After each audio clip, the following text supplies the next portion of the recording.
President, and gentlemen, ladies of the House, standing here with 8 minutes in my hands and at this venerable and rather magnificent institution, I was going to assure you that I belong to the Henry VIII School of Public Speaking, that as Henry VIII said to his wives, I shall not keep you long. But now finding myself the seventh speaker out of 8 in what must already seem a rather long evening to you, I rather feel like Henry VIII's last wife. I more or less know what's expected of me, but I'm not sure how to do it any differently. Perhaps what I should do is really try and pay attention to the arguments that were advanced by the opposition today. We had, for example, Sir Richard Ottaway challenging the very idea that it could be argued that the economic situation of the colonies was actually worsened by the experience of British colonialism. Well, I stand to offer you the Indian example, Sir Richard. India's share of the world economy when Britain arrived on its shores was 23%. By the time the British left, it was down to below 4%. Why? Simply because India had been governed for the benefit of Britain. Britain's rise for 200 years was financed by its depredations in India. In fact, Britain's industrial revolution was actually premised upon the deindustrialization of India. The handloom weavers, for example, famed across the world, whose products were exported around the world, Britain came right in. There were actually these weavers making fine muslin, light as woven air, it was said. And Britain came right in, smashed their thumbs, broke their looms, imposed tariffs and duties on their cloth and products, and started, of course, taking the raw materials from India and shipping back manufactured cloth, flooding the world's markets with what became the products of the dark and satanic mills of Victorian England. That meant that the weavers in India became beggars, and India went from being a world-famous exporter of finished cloth into an importer, went from having 27% of world trade to less than 2%. Meanwhile, colonialists like Robert Clive bought their rotten boroughs in England on the proceeds of their loot in India, while taking the Hindi word loot into their dictionaries as well as their habits.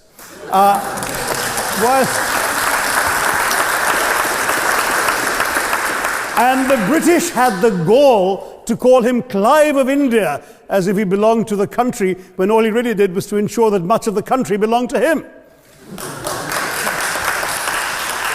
By the end of the 19th century, the fact is that India was already Britain's biggest cash cow, the world's biggest purchaser of British goods and exports, and the source of highly paid employment for British civil servants. We literally paid for our own oppression.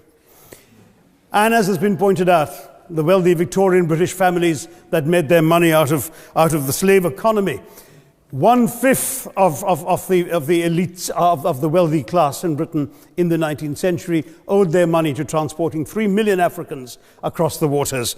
And in fact, in 1833, when slavery was abolished, what happened was that a compensation of £20 million was paid, not as reparations to those who had lost their lives or who had suffered or been oppressed by slavery, but to those who had lost their property. I was struck by the fact that your Wi-Fi password at this union commemorates the name of Mr. Gladstone, the great liberal hero. Well, I'm sorry, his family was one of those who benefited from this compensation. Staying with India, between 15 and 29 million Indians died of starvation in British-induced famines. The most famous example, of course, was the Great Bengal Famine during the Second World War, when 4 million people died because Winston Churchill deliberately, as a matter of written minuted policy, proceeded to divert essential supplies from civilians in Bengal to sturdy Tommies and Europeans as reserve stockpiles. He said that the starvation of anyway underfed Bengalis mattered much less than that of sturdy Greeks. This is Churchill's actual quote. And when conscience-stricken British officials wrote to him, pointing out that people were dying because of this decision, he peevishly wrote in the margins of the file, "Why hasn't Gandhi died yet?" So all notions that the British were trying to do their colonial enterprise out of enlightened despotism, to try and bring the benefits of colonialism and civilization to the benighted heathen. I'm sorry, Churchill's conduct in 43 simply one example of many that gave a lie to this myth. As others have said on the proposition, Violence and racism were the reality of the colonial experience. And no wonder that the sun never set on the British Empire, because even God couldn't trust the English in the dark. Let me take World War I as a very concrete example, since the first speaker, Mr. Lee, suggested these things couldn't be quantified. Well, let me quantify World War I for you. Again, I'm sorry, from an Indian perspective, others have spoken of other countries. 1/6 of all the British forces that fought in the war were Indian. 54,000 Indians actually lost their lives in that war. 65,000 were wounded. Another 4,000 remained missing or in prison. Indian taxpayers had to cough up £100 million in that time's money.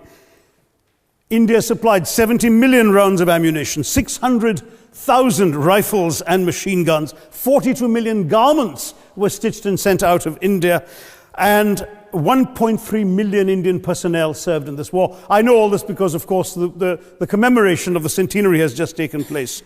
But not just that, India had to supply 173,000 animals, 370 million tons of supplies, and in the end, the total value of everything that was taken out of India, India, by the way, suffering from recession at that time and poverty and hunger, was, in today's money, £8 billion. You want quantification? It's available. Second World War, it was even worse, 2.5 million Indians in uniform. I won't belabor the point, but of Britain's total war debt of £3 billion, in 1945 money, 1.25 billion was owed to India and never actually paid. Somebody mentioned Scotland. Well, the fact is that colonialism actually cemented your union with Scotland. You know, the Scots had actually tried to send colonies out before 1707. They'd all failed, I'm sorry to say. But then, of course, came union, and India was available, and there you had a disproportionate employment of Scots. I'm sorry, Mr. Mackenzie has to speak after me.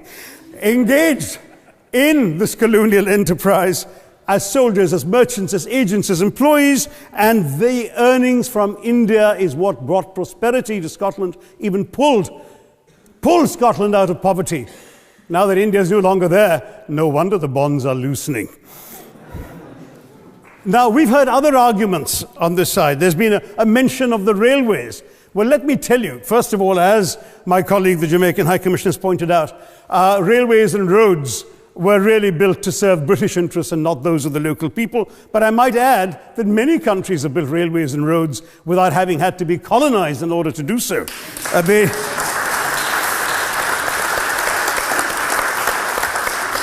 They were designed to carry raw materials from the hinterland into the ports to be shipped to Britain. And the fact is that the Indian or Jamaican or other colonial public, their needs were incidental. Transportation, there was no attempt made to match supply to demand for mass transport, none whatsoever. Instead, in fact, the Indian railways were built with massive incentives offered by Britain to British investors, guaranteed out of Indian taxes paid by Indians, with the result that you actually had 1 mile of Indian railway costing twice what it cost to build the same mile in Canada or Australia, because there was so much money being paid in extravagant returns. Britain made all the profits, controlled the technology, supplied all the equipment, and absolutely all these benefits came as private enterprise, British private enterprise, at public risk, Indian public risk. That was the railways as an accomplishment. We're hearing about aid. I think it was again Sir Richard Ottaway who mentioned British aid to India. Well, let me just point out that British aid to India is about 0.4% of India's GDP. The government of India actually spends more on fertilizer subsidies, which might be an appropriate metaphor for that argument. If I may point out as well,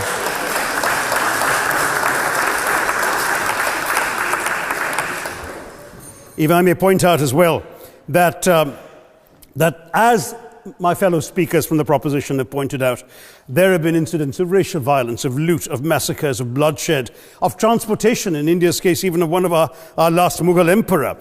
Yes, maybe today's Britons are not responsible for some of these depredations, but the same speakers have pointed with pride to their foreign aid. You're not responsible for the people starving in Somalia, but you give them aid. Surely the principle of reparations for the wrongs that have been done cannot be denied. It's been pointed out, for example, the dehumanization of Africans in the Caribbean, the massive psychological damage that has been done, the undermining of social traditions, of property rights, of the authority structures of these societies, all in the interests of British colonialism. And the fact remains that many of today's problems in these countries, including the persistence, in some cases the creation of racial and ethnic and religious tensions, were the direct result of the colonial experience. So there is a moral debt that needs to be paid.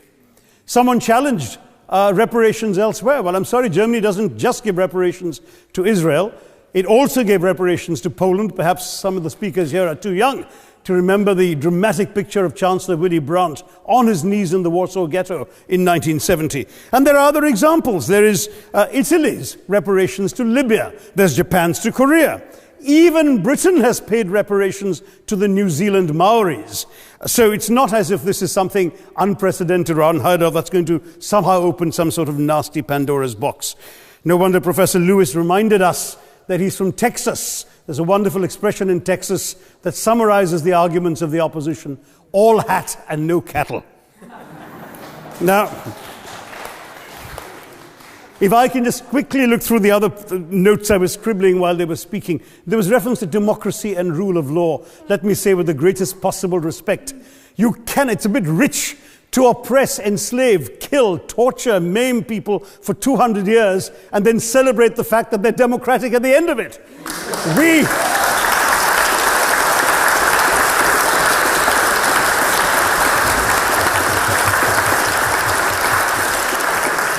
We were denied democracy, sir. We had to snatch it, seize it from you.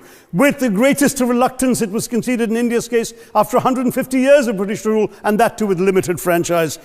Yes, indeed, ma'am. The opposition spoke quite highly of Greek and Athenian democracy on which the West should pride itself, and spoke of liberty and equality in that same name. The Athenian democracy was only functioning because of the slave society on which it was built. That's the nature of colonisation. All right, I don't think that needs contradiction, not from me at any rate. But if I may just point out, I think the argument made by a couple of the speakers, the first speaker, Mr. Lee in particular, conceded all the evil atrocities of colonialism, but essentially suggested that reparations won't really help. They won't help the right people. They'll be used as a propaganda tool. They'll embolden people like Mr. Mugabe. It's always nice how in the old days, I'm sorry to say that the people of the Caribbean used to frighten their children into behaving and sleeping by saying Sir Francis Drake would come after them. That was a legacy of that. Now it's Mugabe will be there. So this is the new sort of Sir Francis Drake of our times. The fact is very simply, sir, that we are not talking about reparations as a tool to empower anybody. They're a tool for you to atone for the wrongs that have been done. And I am quite prepared to accept the proposition that you can't put a monetary sum on the kinds of horrors people have suffered. Certainly no amount of money can expiate the loss of a loved one, as somebody pointed out there.